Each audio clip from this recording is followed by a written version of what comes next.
welcome back to Titik Nol YouTube channel. Nah, di video kali ini Miss Yuto masih ngebahas materi tentang comparison ya, atau perbandingan nih, karena perbandingan ini banyak sekali jenis-jenisnya ya.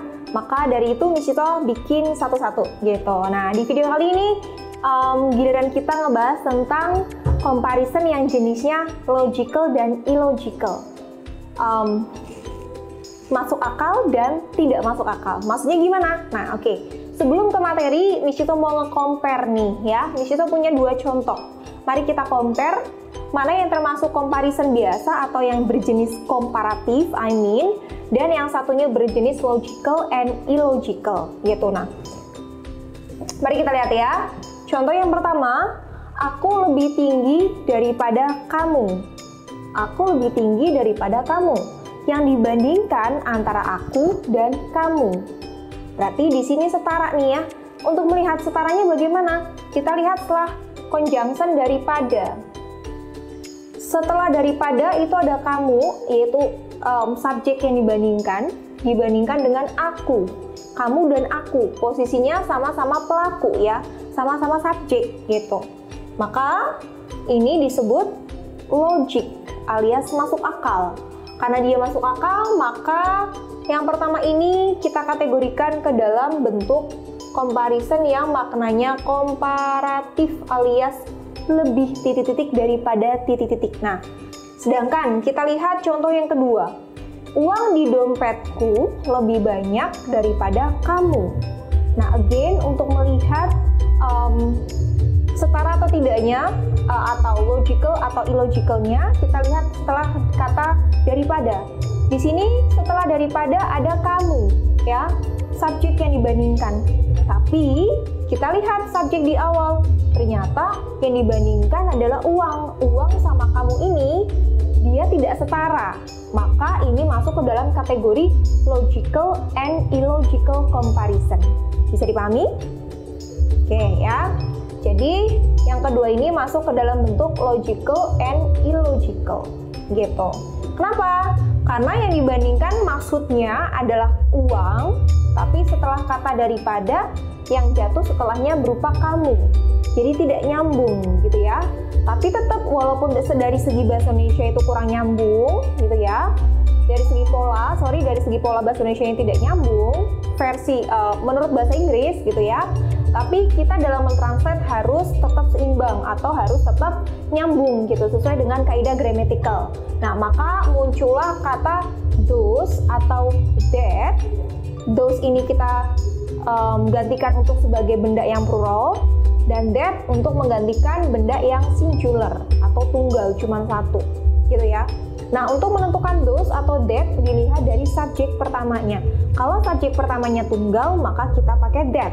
Tapi kalau subjek pertamanya dia adalah plural, maka kita pakai those. Gitu ya, teman-teman. Oke, kita kembali ke sini.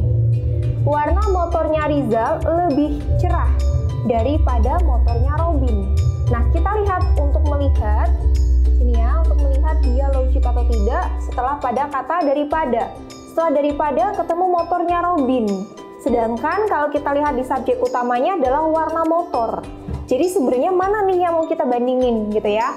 Maka yang ingin kita bandingkan adalah subjek utamanya gitu. Warna motornya. Oke, berarti pusat kita pada warna motornya gitu ya. Berarti the color of Rizal's bike.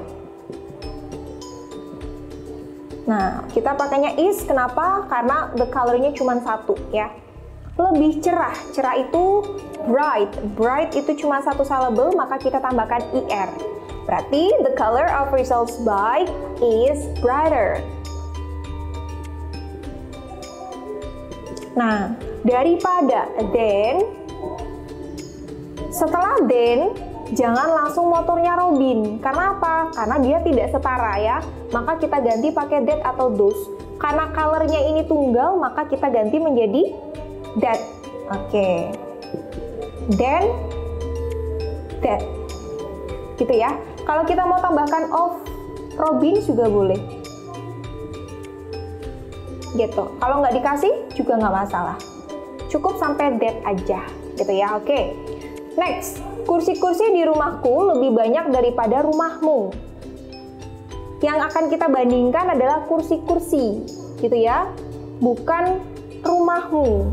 Rumahmu dan rumahku bukan, tapi kursinya. Di sini kursi-kursinya lebih dari satu, maka kita menggunakan those, gitu ya. Jadi terjemahannya adalah the chairs in my house is atau are. Di sini chairs-nya banyak, berarti kita pakai are ya teman-teman. Are more, lebih banyak. Banyak itu bentuk komparatifnya adalah more than. Ingat, setelah than jangan langsung my house, karena nanti nggak logik ya. Kita ganti pakai plural those, karena kursinya lebih dari satu. Than those. Dah, sampai sini aja juga boleh, gitu ya. Oke, seperti biasa terakhir Miss Ito kasih bonus, yaitu kuis. Nah, kuis hari ini adalah beban hidupnya lebih banyak daripada aku. Ingat, yang dibandingkan adalah beban hidup. Beban hidupnya di sini, ya, dia tunggal, maka jangan lupa Miss Ito kasih clue pakainya that. Oke, jangan lupa komen di kolom komentar, biar Miss Ito bisa tahu jawaban kalian. Oke, sampai jumpa di next video. Thank you so much and see ya, bye-bye.